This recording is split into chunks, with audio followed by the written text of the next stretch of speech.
Guys, for this episode, don't think my camera's like broken because you're only seeing black right now. This is just how I want it for this episode. And warning, this video can contain some scary things in this video, and people who are easily get scared and frightened or afraid, they're not supposed to watch this video if they get afraid and frightened very easily. Okay, and make sure to like, subscribe, make that bell ring. Let's focus on this. The story of Siren Head. Siren Head. He is a 40-foot tall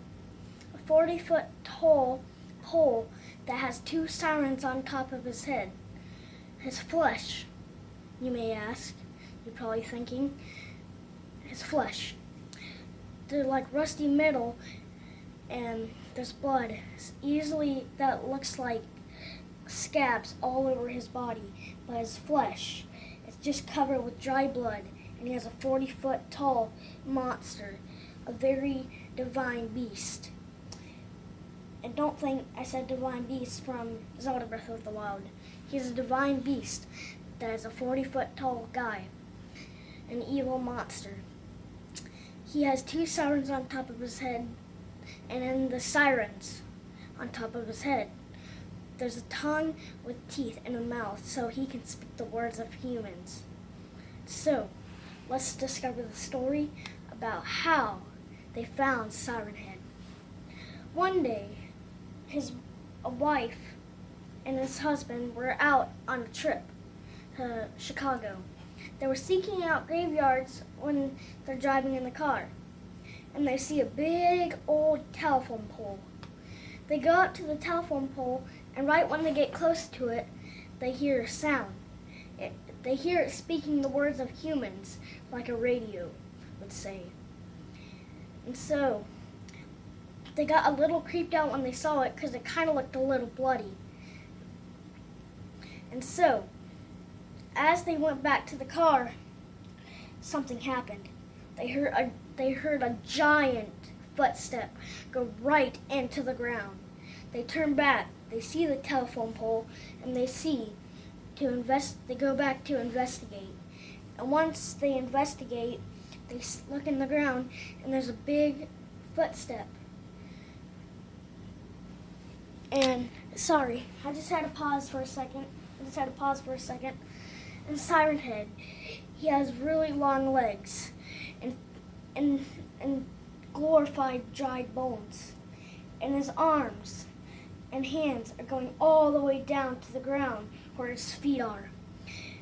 And his hands are just nothing much more than bones covered in blood and very big scabs. And so, let's get back to what we were saying, how we discovered Siren Head. So when the wife when they came back and they saw that big footprint, they were very, very, very creeped out. And so, when they investigated, they saw a big foot in the ground. And they thought that the big telephone pole was the one who did it. And then as they went back to the car, they ran back to the car so they can go away.